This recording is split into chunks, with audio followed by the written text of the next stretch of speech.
And let's look at the problem in slightly different light. Most of us actually feel that no, we have nothing to do with this. We are a very, very sustainable operation. But maybe the next few slides will actually tell you that the problem is a lot larger. If we are not going to make a contribution towards that major problem as a solution, it could be, as Nehashi very rightly put it, could be a very big challenge. And sustainability, today we think it's an overdose, tomorrow, I hope not, but might become a reality. Uh, we always, good afternoon to you all. We always hear one statement whenever we talk about sustainability: save planet, save Mother Earth. How many times do we hear this statement? Many a time. I can tell you, we have to save ourselves first. Once we know how to become green ourselves, imbibing that, I think we'll be able to save the planet. Starting with a beautiful advertisement from a Tata chief. We are ready to begin. Kindly settle down. Jack and Jill went up the hill to fetch a pail of water, but all the water had dried up. The world was now much hotter. Their throats were so dry they couldn't find a drop to drink, and one day, neither will I. मछली कहती थी रानी, जीवन उसका था पानी। पानी में plastic फेंकते रहे हम, मछली को तरफते हुए बस फेंकते रहे हम। धीरे धीरे मर गई मछलियाँ सारी, रह गए बस फेंकी हुई चीजें हमारी। मम्मीज एंड डैडीज, आपके बचपन की फेवरेट पोएम्स बदल जाएंगी, क्योंकि हमारा बचपन क्लाइमेट चेंज की वजह से बदल रहा है। क्लाइमेट चेंज से हम कैसे लड़ सकते हैं? जानिए जागोरेगा कंबल। Jago, re, jago before alarm rings off. Can I ask you to take a pause for a couple of seconds, and after looking at this video, what is the kind of feeling does it leave inside us? My feelings are of anger, my feelings are of anxiety, my feelings are of frustration, my feelings are also of an inspiration that today we have everyone sitting around, and if we all decide to come together, we can make tomorrow beautiful for our next generations to come. This is very, very important, that how we feel it today. How committed are we to change the things? And if we all are committed, things can change.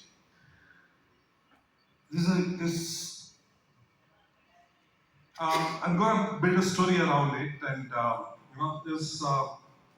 saw a gentleman in a big car, and he comes and he's traveling with his kid, and he decides to throw a wrapper of an chips or a biscuit he was eating out. The next very day, I saw a villager who was traveling with his son, and he also did the same thing. This was a beautiful study done. This was done in 2017, 17, 18. That while we talk about so much about nature, green, earth, okay, how many of us are actually aware of it? And this gives two different spectrums of the people.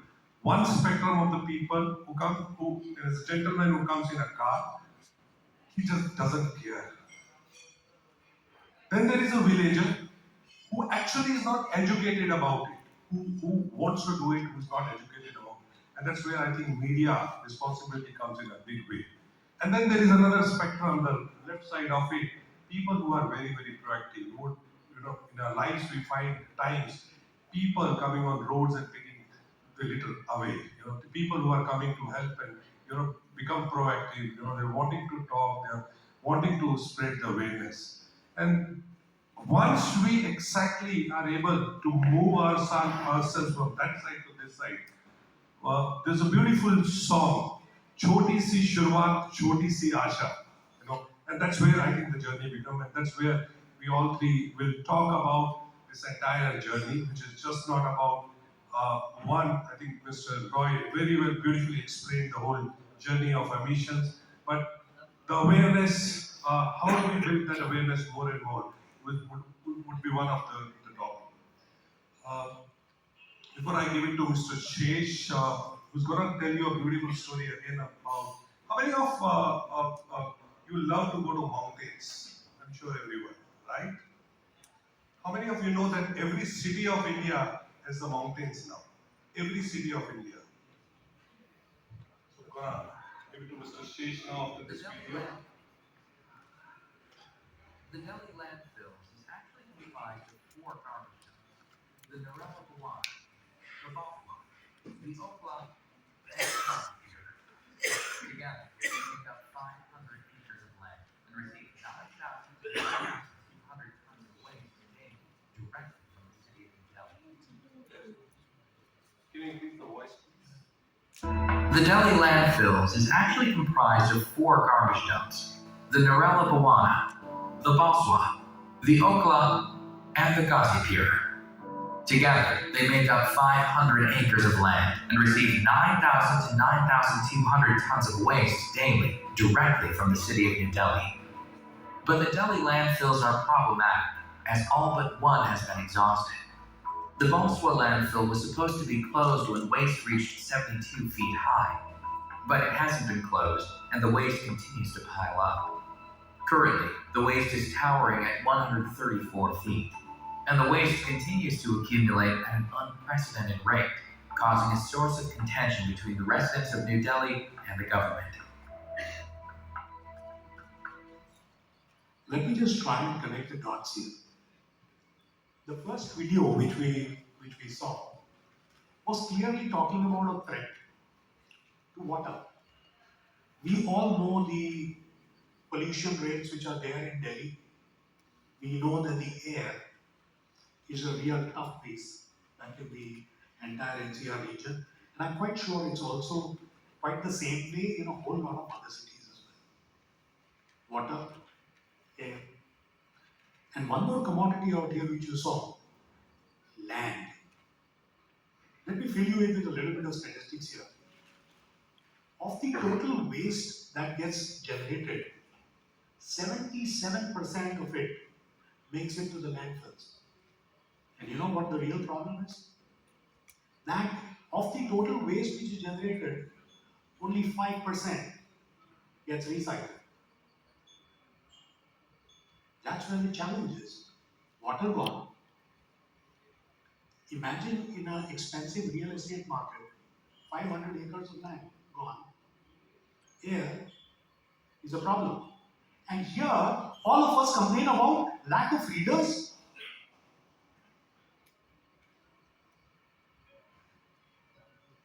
We've all got to take this step forward.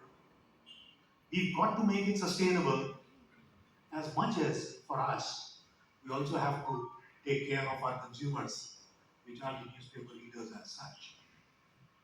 You know, I'm a very, very proud guy. I absolutely am. I take a lot of pride that I stay in the NCR region.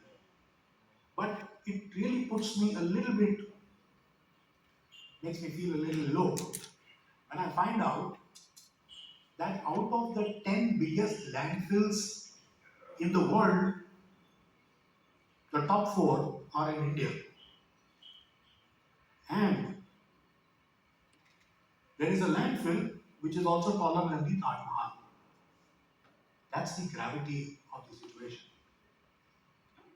So, whose problem is it? Whose problem is it? Is it my problem? Is it his problem? A manufacturer's problem? Is it the previous slide which Amit had shown, shared, where people are aware of something, people are not aware about something, in which category do we actually fall? I was sharing a story with Amit, wherein we were talking about, I cleaned my house, I put everything in a garbage can, and I kept it outside.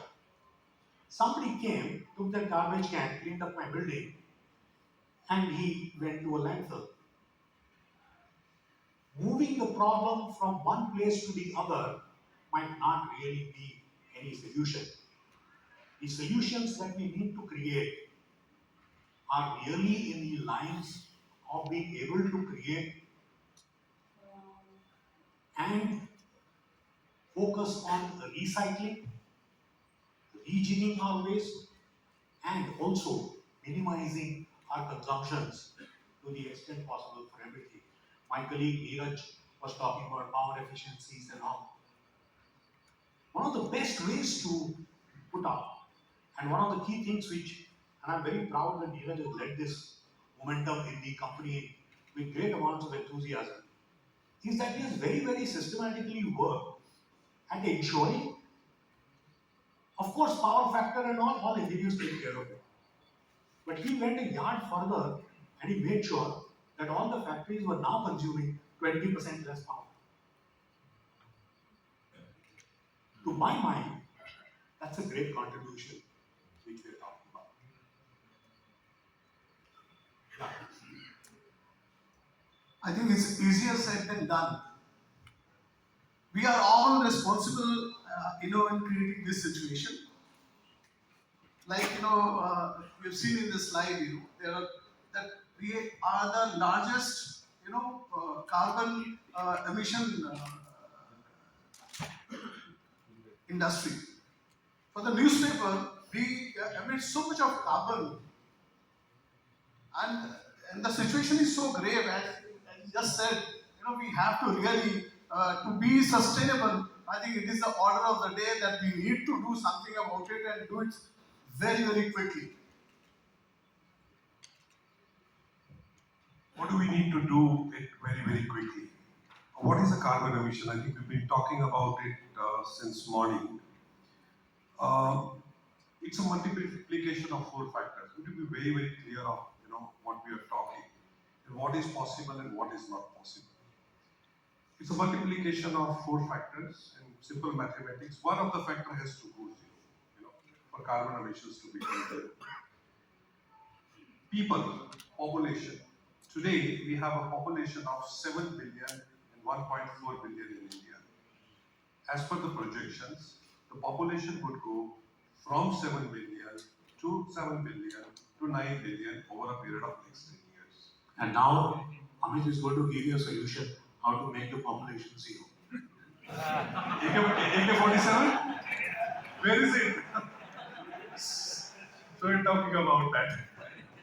I hope nobody is listening, media guys. So people can't go zero. The second factor is services. What is that services? Services is our lifestyle. Services is what we consume. Food, movies, cars, clothes. Where do you think that will go? It's gonna again go? It's not gonna go down. We'll wear the clothes and we'll best of the clothes. We'll move in best of the cars. We'll try to get best of, and the entire world would grow in that sense. So services also, I believe, can't go zero. So people will increase, services will increase. So how will you make the carbon net zero?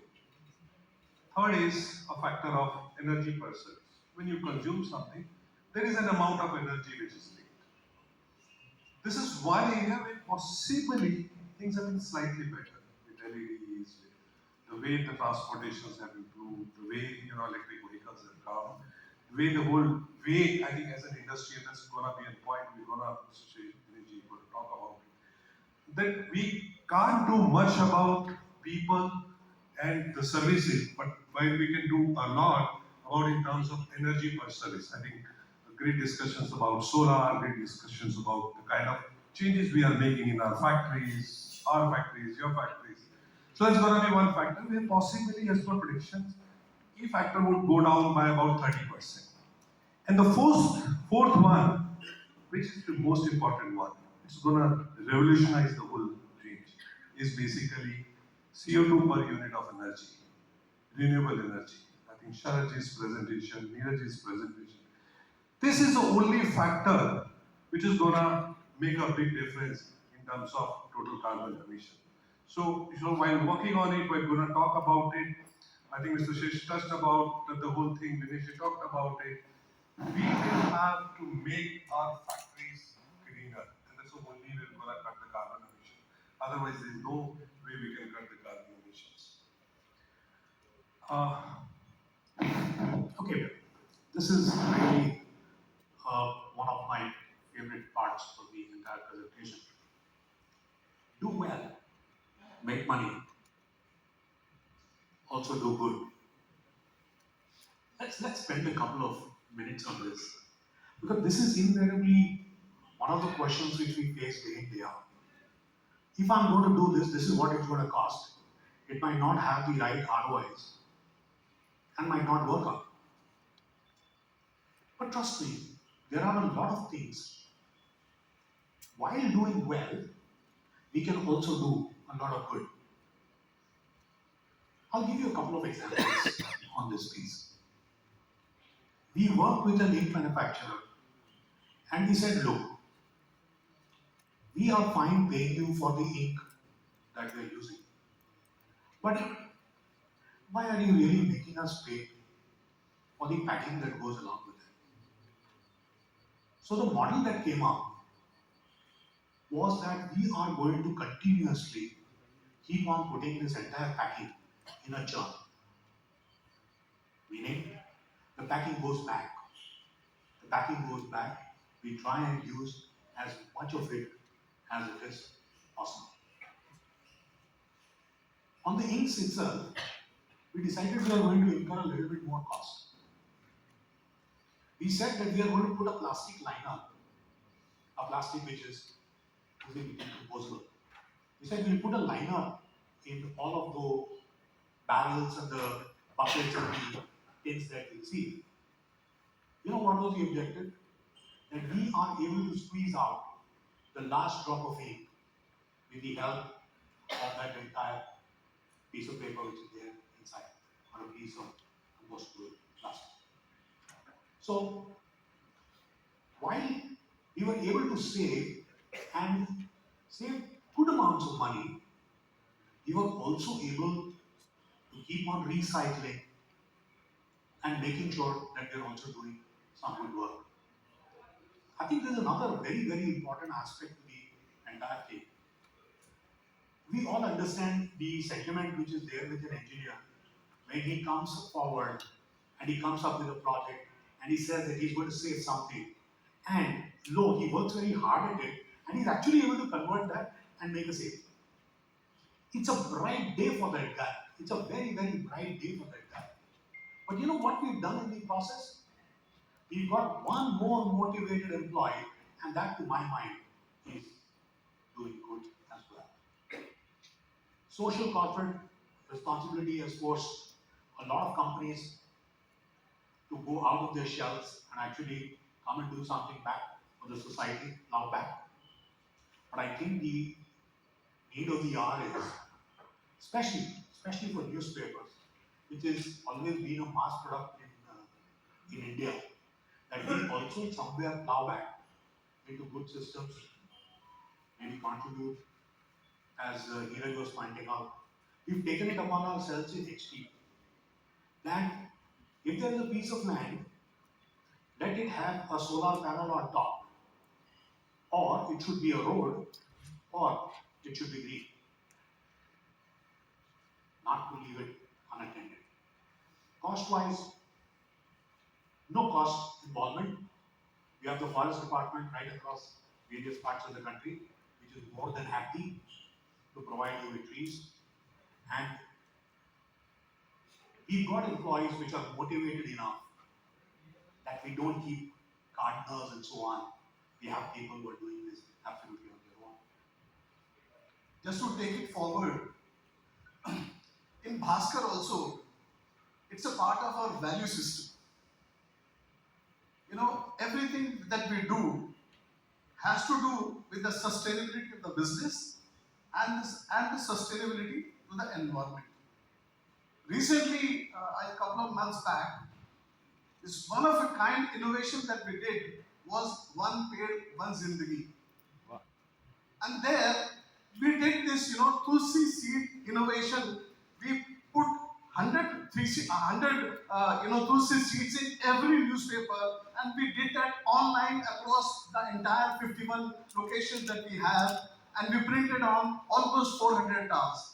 So I think that was something just so that it goes to everybody, and and they realize what is the importance of that thing. And that was one of a very unique innovation that we did. Besides that, we also did yet another innovation which nobody had tried in the newspaper, was that we use this plastic plastic waste which doesn't get composed on that. It's not biodegradable. Then what we did was we made paper out of it. We did a lot of study on that. We made a paper out of it and we printed on that paper, and we did that live on the printed edition. It was very well appreciated, so much so that we were so happy to see Mr. Narendra Modi wearing jacket at the same time. So that is the kind of and it is not only that, we have done so many innovations, out of yes, there is a social CSR responsibility with us, but we continuously do. It's a part of our value system. For example, Mitti ka Ganesh, very recently, a few days, we are going to have this Ganesh Chaturthi coming in. Over there, across all locations, we ensure that the Ganesh that we are going to स्थापना जो करते हैं, and then we do the Visarjan.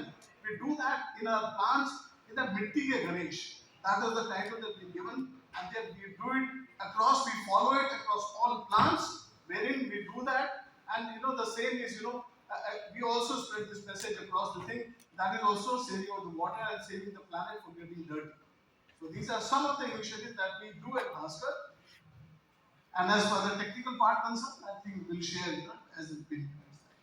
So there are two very beautiful words in Bhagavad Gita, Vritti and Nivritti. Vritti is all about progress. Nivritti is all about you imbibe something, it becomes spiritual, you go inside. So taking from those two words forward, we talked about, Mr. Shesh very beautifully touched about do well and do good. Okay. It's always when you look at about the profitability of a company or bottom line of the company, these three P's. How many of us actually look at three P's and what are those three P's? And is one of the learning. Can we take those three P's along with us? So it's part of Praviti and Nivritti. Progress is your profit. Nivritti is your people and planet. Once you start to do that in your balance sheet and start to become aware of your carbon emissions, what you do good is your CSR responsibility of going green, the whole change starts. And change starts from there by taking those three P's. 5 R's, I think we'll be using recycle, reuse, reduce very often. We're talking about various ways we can do that. I just want to give another example. We're going to talk and debate, and we would like your participation more than our thought process on the areas. What is the Tesla moment? Can anyone share what's a Tesla moment? What did Tesla do which changed the whole world, the environment sustainability, the business sustainability? What did they do differently? Did they reinvent their business model? Did they reimagine their business model? Cars will still be on the roads, but not driven by fuel, driven by electric energy. So I think the larger responsibility for the people sitting here, and the leaders, business leaders sitting here, is one, what we can do in our operations today, which is visible. But there is a lot which is unknown and invisible. Iceberg principle, which we can do together. And that's reinvention and reimagining the way we do the things. I'm gonna now show. See, there are a lot of challenges, we have put across here. There's been a lot of revenue pressures after this, COVID fiasco. I think all the companies, all the organizations, the revenues went down, numbers went down, and there's a lot of pressures on the revenue side. And even the distribution part, today it has become a very big challenge for us. Distribution, people are not willing to come in early in the morning. They have their multiple source of earning, so I think they prefer not to get into this business. So distribution has also become a very big challenge for us. And the readers drifting away. After this COVID period, people have migrated, or I think their style of learning and their lifestyles have changed completely with the online facilities and everything going digital. So I think this young generation today, they don't read newspaper. So I think their readers are drifting away from us, and their little investments, employee retention. Now, this is a big problem for the newspaper organizations. We hire a person, now the young generation, you take any graduate engineer or diploma holder or anybody, after working for some time, he says, "Sir, रात की नौकरी बड़ी भारी पड़ रही है." Now, this is a big challenge for us to retain them. Now, see, because we work in the odd hours, newspapers get printed at night. So now this is a major problem. People are not willing to kind of come into this trade because there are so many avenues available for them. So I think employee retention is a very big challenge. I'm sure all of you must be facing this. We are. And then compliance pressures. Obviously, the government is going hard on all the regulations, and they are putting all the pressures, and they are all regulations that you have to follow this, you have to do that. So I think this has put an added pressure on the revenues and everything.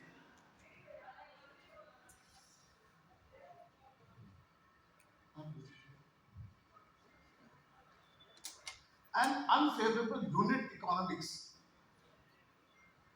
You see, I mean, a lot of organizations, we have small setups, in various places across, in the territory they are operating in.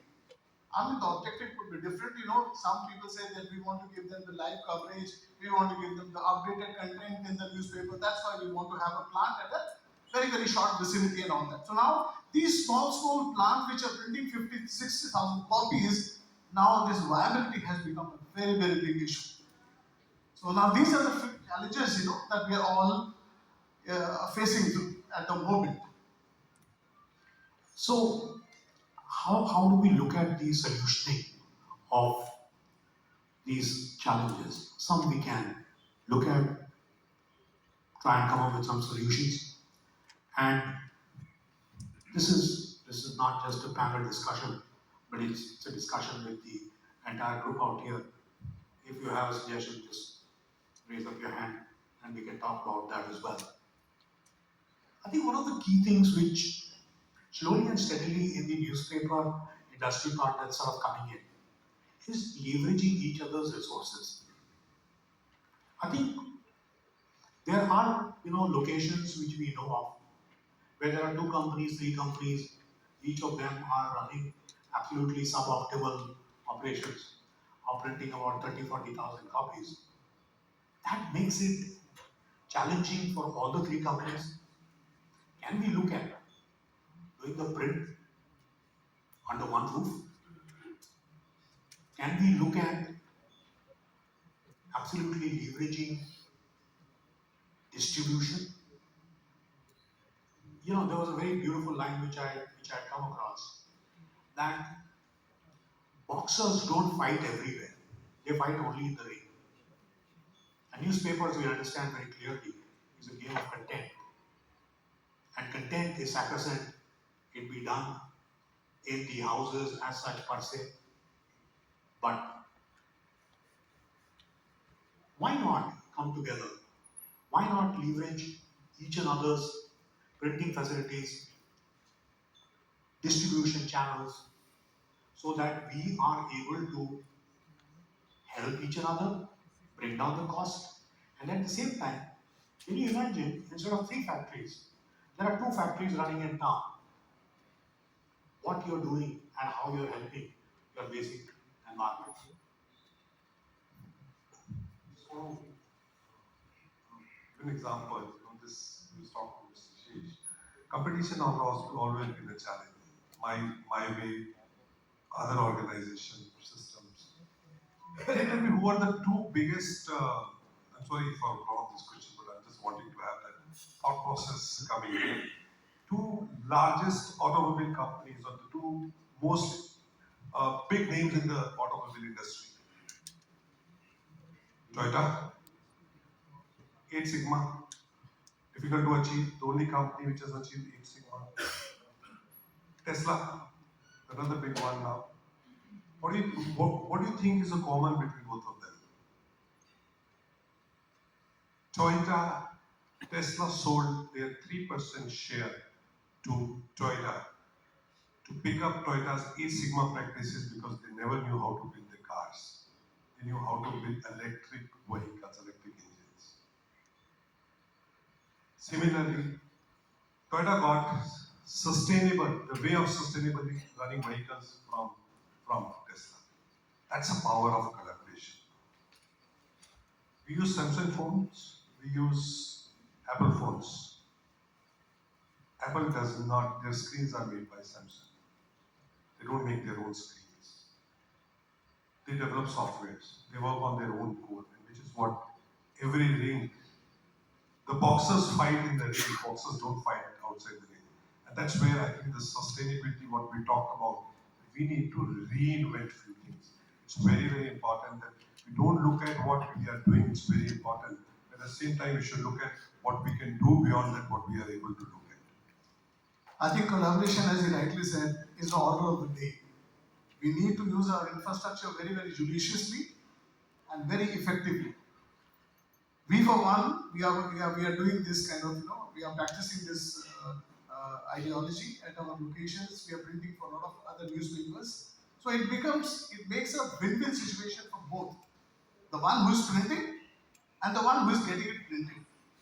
So I think this is the order of the day. And for example, if you see this, in the telecom sectors, these towers being shared by all service providers.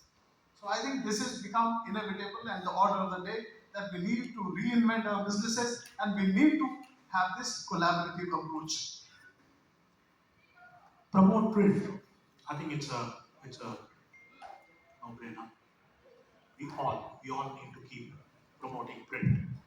We all need to keep promoting reading of newspapers. You will find a stray article here or there which talks about promoting, the habit of young people reading newspapers. We will have to absolutely keep on pushing for that thing. I think one very important aspect is strategic partnership with our suppliers. We've been able to create a great example of this with Amplus. Amplus is a company which works in the area of solar. The entire project that Neeraj was talking about has been done on an operating expenses kind of an arrangement with Amplus. We had a grind with Amplus for a period of 3 to 4 years. They had to get through the approvals through the entire government machinery. We added our muscle wherever we could. Finally, we were able to make that actually happen. Our partnership with a few ink makers has given us great dividends. We actually sit together and we try and see where we can actually cut down on some ways. The point being that there is still room. We still have discussions whether silos is probably the best way of handling ink. Can there be something much better? Can we look at pipeline installations? Can we look at various kind of things? For one very simple reason. You buy ink, you buy nothing else. A similar thing which is happening in the area of plates. There is invariably some development which is happening. The last one being the waterless, the wire green kind of plates which we were talking about. It really contributed to our company's philosophy that we are not going to waste water. We are not going to waste anything. This is our land. It's going to stand forever. We need to be custodians of that and we need to take it forward. So I think Historically, our industry has been a little shy of getting into long-term strategic partnerships. I think there is great amount of benefit which we can extract from it.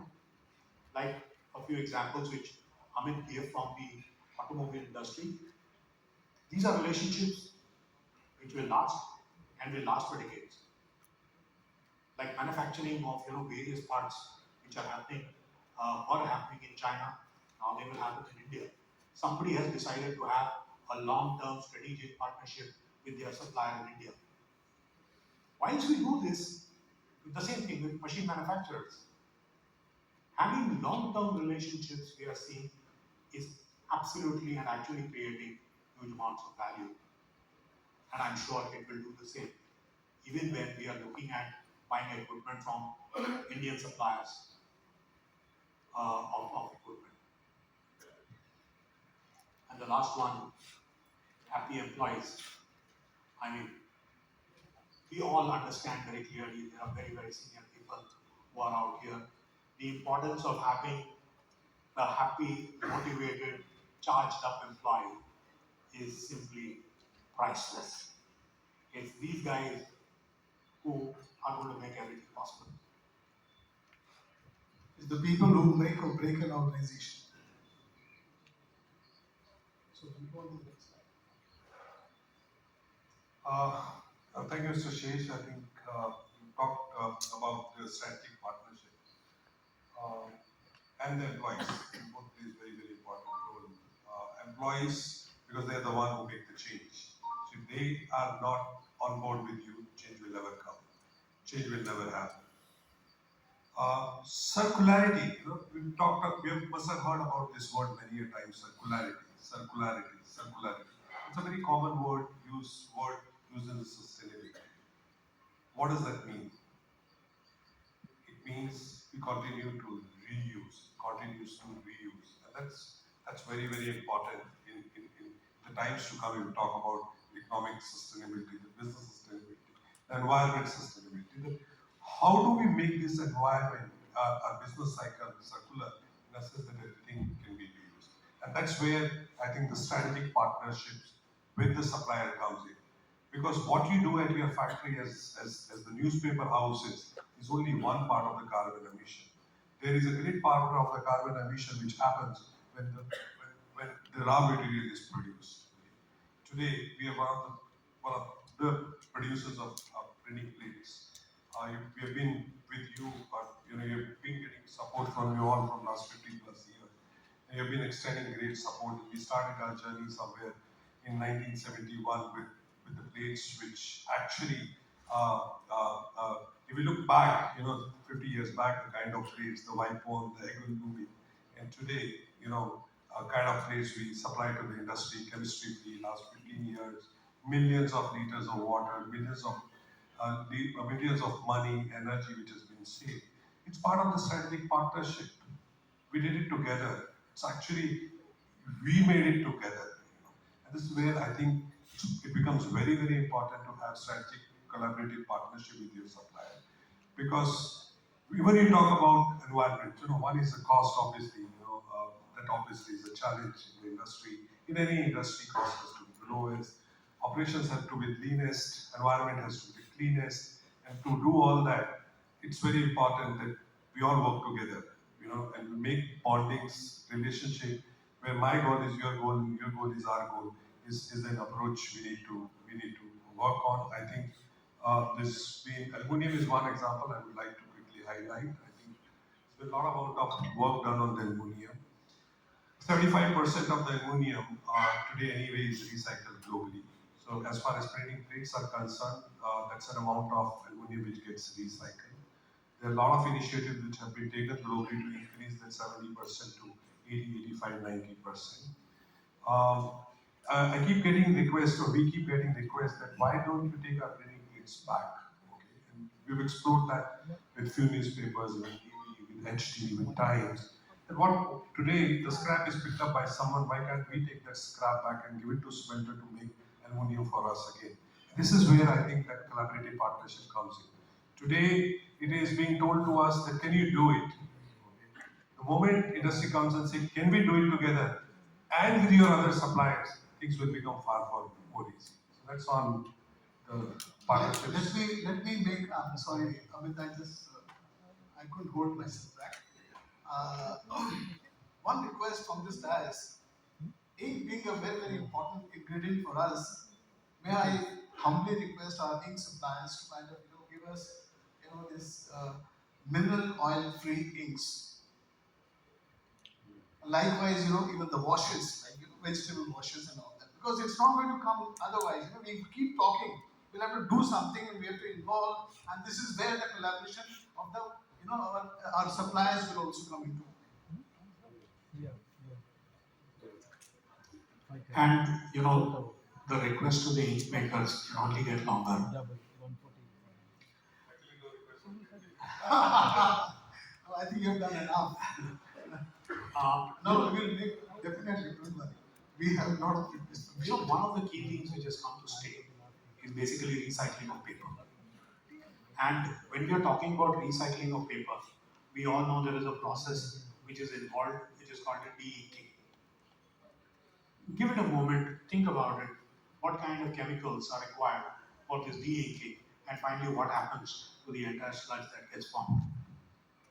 Can the ink makers join the party? Look at formulating inks which make the entire process easier.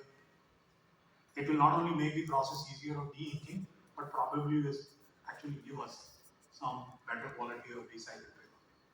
Now, coming back to this basic slide, one of the factors out here which we wanted to bring to your notice is that all newspaper companies bring in a lot of paper, that's bring in a lot of material into the factory, and all of us, all the newspapers, actually send out huge amounts of quantities of newspapers after they are printed. We actually have to look at this transportation part quite seriously, quite well. Can we insist on the basic, transport providers to try and make sure that they're using cleaner fuel while we're distributing our newspapers in the morning? Of course, the last mile continues to remain to be a challenge, but can we look at greener ways, at least use vehicles which have got better fuel for that purpose? See, this recycled newsprint, it's a very important aspect, and it contributes to close to about 60% of the total newspaper cost. We as an organization, just to share with you, we are using 75% of the indigenous recycled newsprint across the group. Now this takes care of the single bit presses and KVA double bit presses also. So now this is something, this 75% of the indigenous recycled newsprint. We work with the newspaper mills, and you will be shocked to know that we have been running, the kind of newspapers that we have developed, and we are running on the double bit presses. They are able to sustain those kind of tensions, and then we are running them very beautifully. And trust me, even the wastages that we have done are at par with the industry. So what I'm trying to say is that we are evolving with time, and even the sophisticated presses like double bit presses, we have been able to run paper like Bolaram, Kerala Newsprint, Shah paper, and we're using it regularly. See, running imported paper, Imami and all, these are like for us, this is as good as imported paper. Imami and this Gulmohar and other these papers. But what I'm talking about are the other newsprint papers which people are scared to run on them because of the tight windows that we operate at night. So that is where the challenge is, but we are doing it very successfully across the group. Excellent example. I think just take about 30 seconds on to talk about two important concepts. One is sustainable printing and second is responsible printing. I'm going to request you again for something very small. Do look at the meaning of word sustainability. How in Oxford Dictionary, how it is defined. It says able to maintain it at a certain level. Okay, what does that mean? Who defines sustainability goals? We talk about Government of India defines sustainability goals. Global authorities define certain sustainability goals. But those sustainability goals are based on the conditions today. It says that bare minimum level, what do we need to do? The responsible printing is that you do what is good for the environment. You're not looking at the norms. Norms are important, but you're going beyond the norms. And that's what is called the best possible option. So while sustainability is important, the goals are important, we also have to take a step forward to say that what can we do to go beyond that and become the responsible printers. There are things which sustainability norms would say it is okay, but the responsible printing would say no, you can do far better than what the sustainability norms are. So that's another point I thought it's important to share. We've talked about it, I'm not going to spend time. Yeah, to summarize it. I'll basically summarize what, or rather conjugate everything onto one single slide. These are what we believe are the 5 drivers and the 5 areas. If all the companies put their minds together, I'm sure over time, each and every company will come out with some great, fantastic examples on each of them. Reduce. Reduce consumption. There cannot be a better way of doing things as compared to absolutely reducing them. Replace them with something more efficient. Let's not shy away. If you have to do away with a process and change that process, let's do that. If there is a particular material, I remember a few weeks back somebody came discussing single-use plastics, that they're banned. And he said, fine, if they're banned, we'll make a change. And we went about and we got people who are manufacturing them. We were willing to replace. Recycling, I called out this problem right in the beginning. Unfortunately, there's only 5% which is getting recycled. Please, let's all try and figure out ways of how we can recycle. How, some guy came up with a good idea that there is some wastage which is generated in the canteen, and he found out a good solution as to how he's going to create manure out of that. He decided to recycle, reinvent, not only from the viewpoint of material, but also from the viewpoint of processes. We actually realized, we undertook a program some time back where we said we are going to eliminate some of the processes which are not really adding value to the core job. We were surprised. We were able to save a lot of man hours, and that is what led to a lot of happy employees in the basic setup. Needless to say, all experienced people, happy employees are the ones who are going to make sure that these 4 pillars are well cemented. I think we'll quickly. I think we have got a reminder. You're running beyond time, so I think we'll quickly take you through some of the practices that we are doing across our organizations. Please go to the next slide. I think since morning, I think we have had so many sessions talking about renewable energy. I mean, what should be done? There should be fossil free, and there should be on so and so forth. So I will not spend much of time on this slide. The only thing that I want to emphasize out here is that the solar installations that we have done across our 19 or 20 locations is done by our internal team. That shows the strength of our technical team. They have taken the initiative on themselves, and trust me, we have created records. Across all locations, first, we did with the vendor, and then subsequently we learned, the inner side of the trade, and then we have done all the subsequent projects. Now we are, even at this point of time, we are in a position to render our services. We can offer our services to anybody who is interested in solar installations. Now, these are sustainable consumables and manufacturing. I think recycled newspaper, I just told you that we are using 75% of that. Wire green plates, I think I can proudly say in front of Amit I think we were the first ones to try these plates out way back in 2014, 12, rather 12. So I think we were the first ones to try those bi-grade chem-free plates.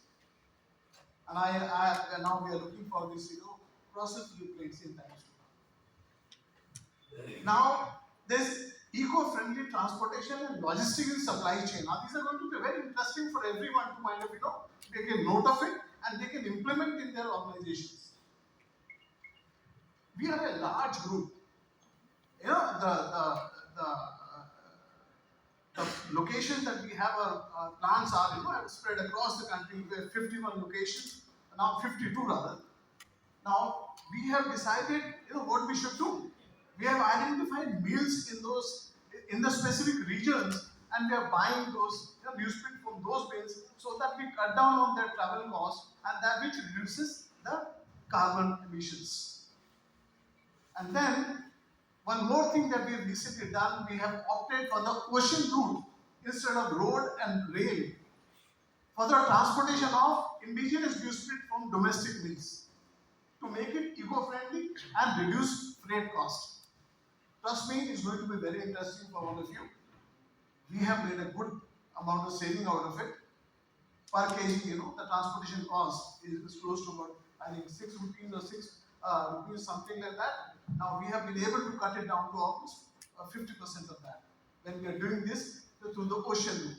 And also we are supporting this sustainability to the environment.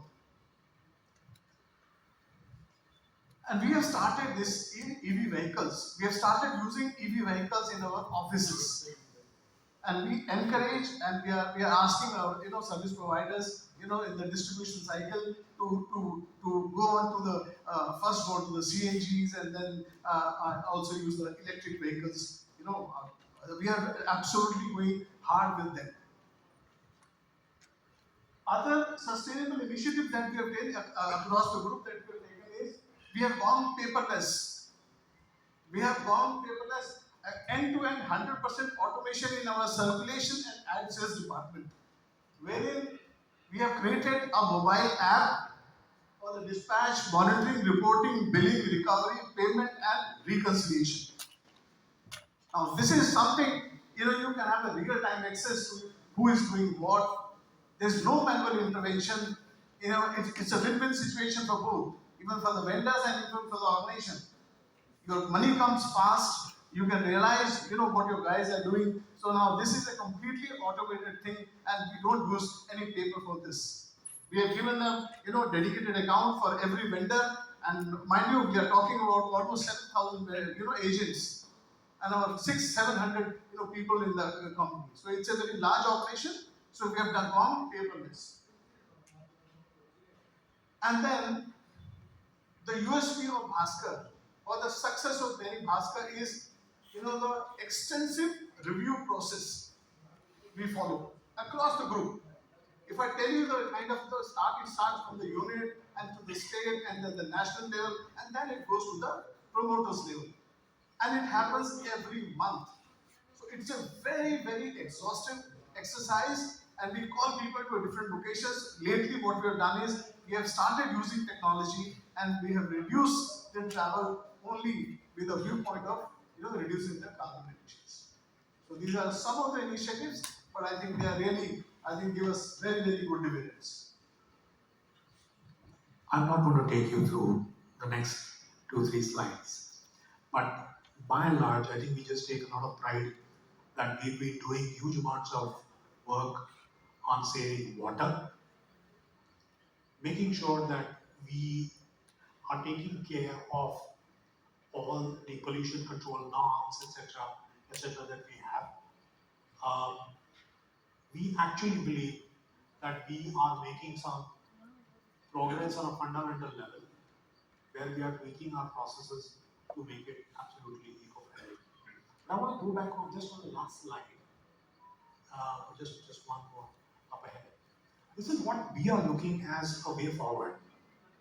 I can take you through. Neeraj has already done a fantastic job in his presentation of talking about the pond that we've done, the great initiatives that we've taken on making all our plants green, and so on.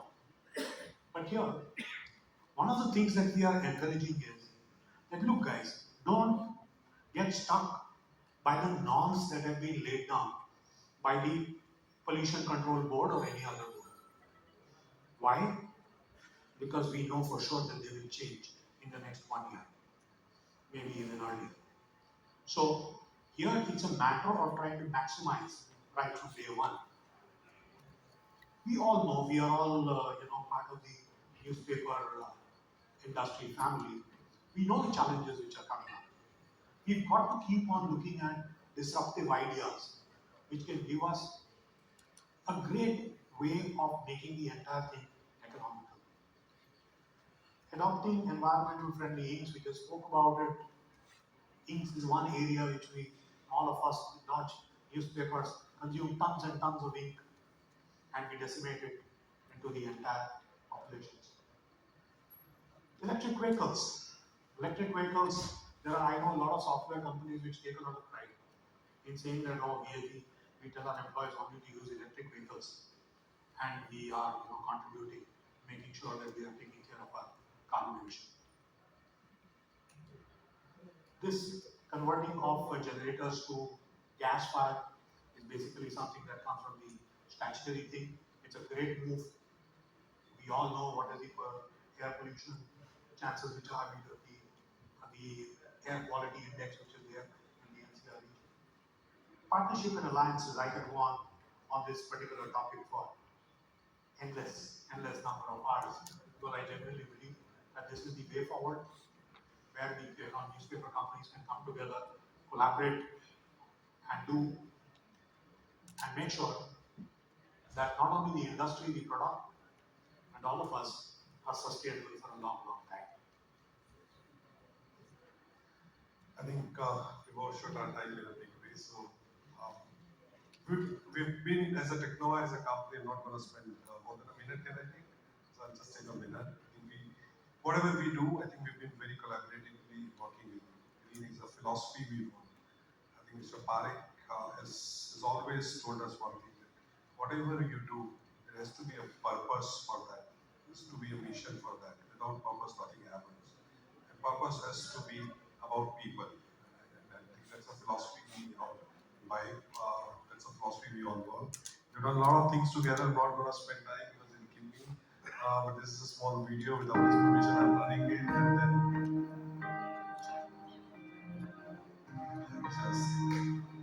we have this.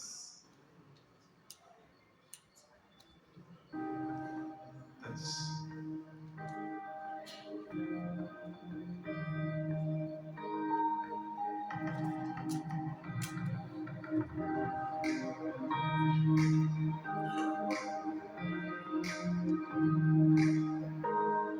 the kind of savings Biogreen plates have given in terms of overall.